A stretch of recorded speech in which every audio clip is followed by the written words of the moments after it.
கடன் சுமை கூடிக்கிட்டே போகுது அப்படிங்கிறத பார்க்குறோம். நம்ம வந்து 2027 மார்ச் 31 முடியும் போது தமிழ்நாடு அரசுடைய கடன் வந்து 10,67,000 கோடி ரூபாய் இருக்கும்னு தமிழக அரசு ஒப்புக்கொண்டிருக்கு.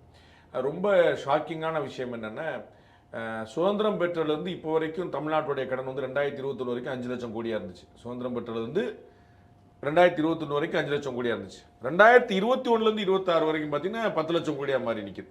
அப்போ ஒரு 70 ஆண்டுகளாக வாங்கிய கடனுடைய அளவை விட 5 ஆண்டுகளில் கடன் அளவு அதிகரிக்கிறதுனா அது ஒரு பெரிய ஒரு அதிர்ச்சிக்குரிய விஷயமா இருக்குது.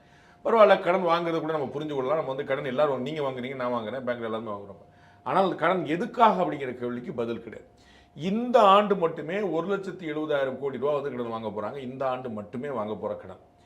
இந்த ஆண்டு அரசு ஊழியர்கள் ஓய்வூதியதாரர்களுக்கான பணம் மட்டுமே வந்து 1,60,000 கோடி ரூபா கொடுக்க வேண்டியிருக்கு. அண்டு மானியத்துக்கு மட்டுமே வந்து கிட்டத்தட்ட 1,60,000 கோடி ரூபாய். இந்த 3 நம்பரையும் பாருங்க. வாங்க போற கடன், ஓராண்டுக்கான ஒட்டுமொத்த மானிய செலவு, ஓராண்டுக்கான அரசு ஊழியர் ஆசிரியருக்கான ஓய்வூதியம் மற்றும் சம்பளம். இந்த 3 கிட்டத்தட்ட ஒரே நம்பர்ல நிக்குது. 1,65,000 கோடி ரூபாய் இன்னும் ஆவரேஜ் நீங்க பாத்தீங்கன்னா.